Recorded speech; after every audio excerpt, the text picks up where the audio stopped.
Hello and welcome back to the channel. As always, I'd like to thank those of you who have watched the videos, who have liked them and have subscribed to the channel. Thank you very much. I'll keep making the videos if you keep watching them.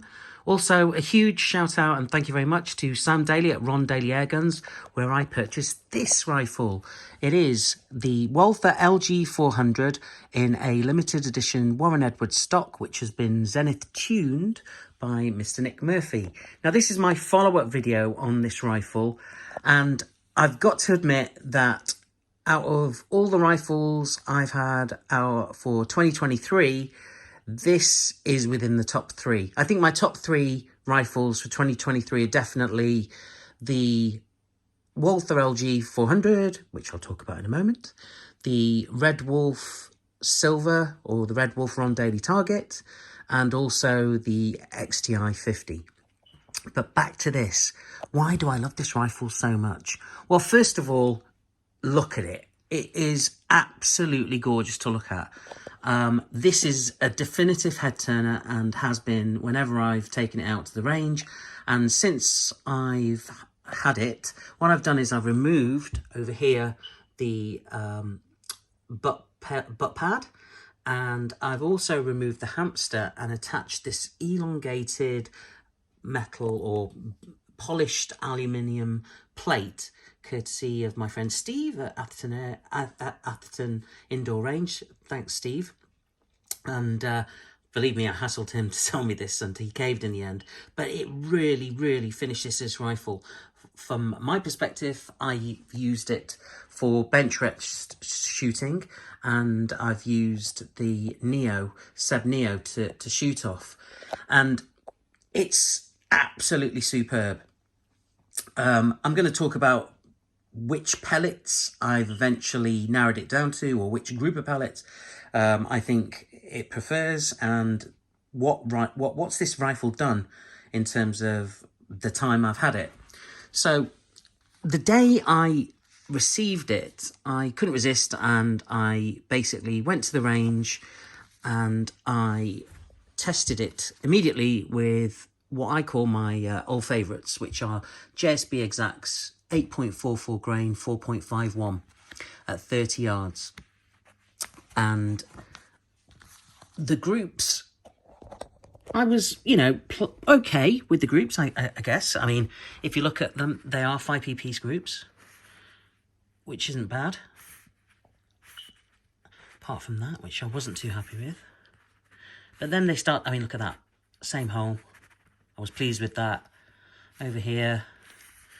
And again over here. Those are 0. Opened up a bit there. Let's just put this over there a bit there.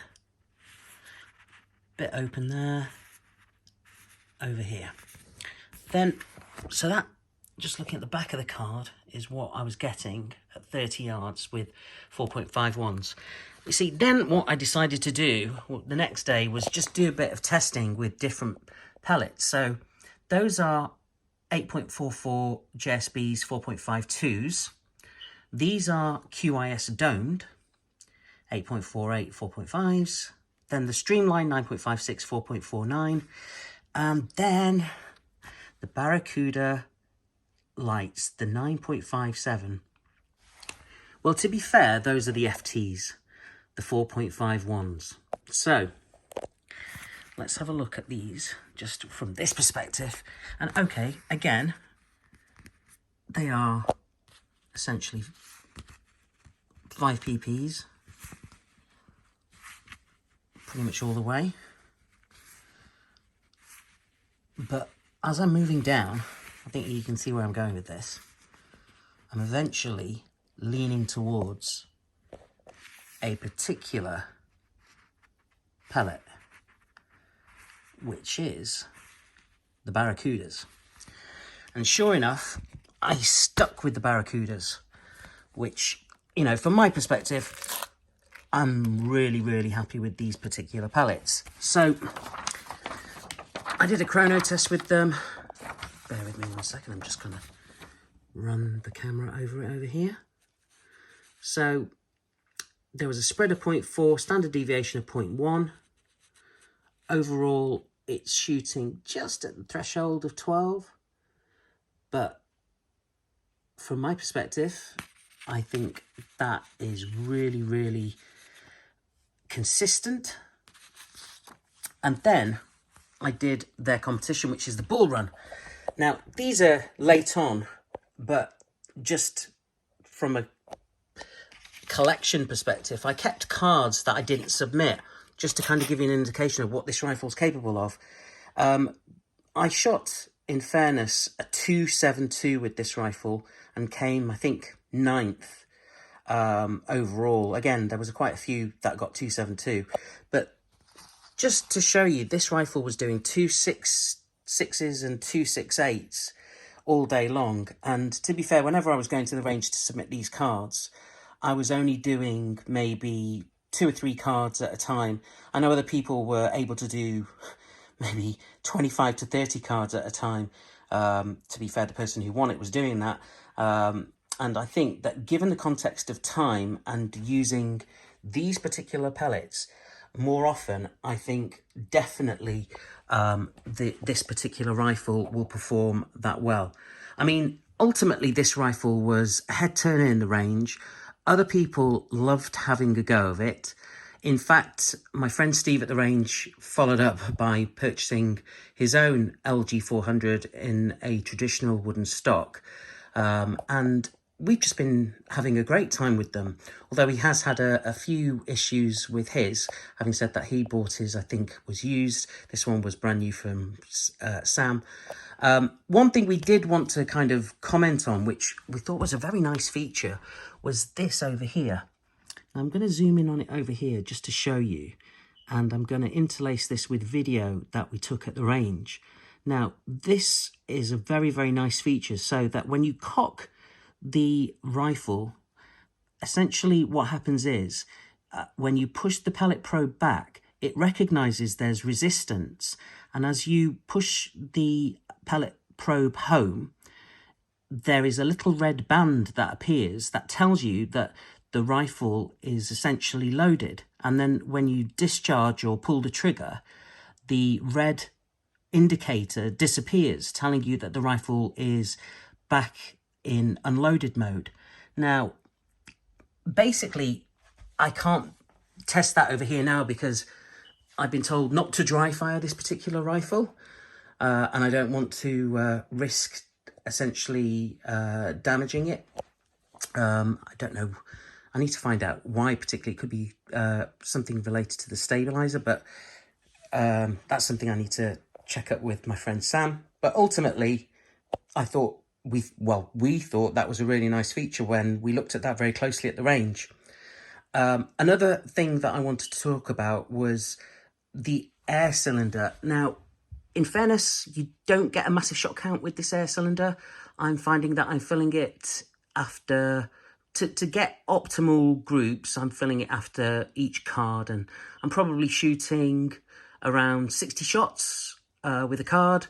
But to be fair, I think I could push it out to maybe 100 or 120 shots, but I'm not risking it. And the other thing I'm not particularly fond of, which I wish there was a manometer on here. There isn't. So I wish there was some way that there was a manometer maybe somewhere situated over here. But I think that's one of the downsides of having it zenith tuned, although you can't say that really, because to be fair, when it is zenith tuned, you're getting superb accuracy, which is fair enough. It's a cost or compromise, which ultimately is acceptable because you can gauge essentially how full the cylinder is just by linking it up to a dive bottle. Bottom line is that, again, another winner from Sam Daly at Ron Daly Airguns. Okay, it's a custom rifle. Okay, price-wise, it's up there. But this is a rifle that you definitely aspire to own. And if you do get to own one, I would say that you're essentially going to cash in your other rifles, which, in fairness, just to let you know, I did. I had 5 rifles which I wasn't using, and essentially traded them up to get this, because I thought, what's the point of having rifles I don't shoot versus one I'm going to shoot all the time? And that's exactly what I'm doing with this rifle. I shot it pretty much consistently from getting it just to review in October, to then saying to Sam, look, let's sort something out because I've fallen in love with this rifle. And we did, fortunately, do a deal where this is now mine. Great. And I'm absolutely loving this rifle. It's, like I said, it's up there. It's one of my top 3 rifles for 2023. And I can't wait to carry on shooting the bull run into 2024. So that's it for me for today. I hope you've liked this follow-up video on the Walther LG400 Custom, which has been essentially Zenith tuned by Nick Murphy, and it's got the custom Warren Edwards stock. Oh, talking about the Warren Edwards stock, just to give you an insight, fingers crossed I'm going to get an updated grip and cheek rest soon, which is going to be more in tune colour-wise with the rest of the rifle. I might do another follow-up video when that comes in. Let's see. Oh, and another thing I forgot to mention, I've got a Konos scope on here for now, but I plan to do a little bit of musical chairs with my scopes, and I think my plan is to put a Hawk Sidewinder Ed 10 to 50 by 60 on this, because to be fair, I wish I had a Citron S3. Who knows, I may be building up to one of those, but for now, I'm going to put on one of my Hawks on here. But this Konos, in fairness, it served me well. It's got me a 272. Okay, the glass gets a little bit milky when you're pushing it out to 50, but it's done me right to be able to get a 272 with this particular rifle. Not having shot many cards over the time, and I'm looking forward to shooting lots more, so hopefully let's see what kind of score I get. But for now, that's it. Thank you very much for staying tuned, and also please keep posted, because I'm going to be doing some exciting videos on some brand new rifles that are coming up very soon.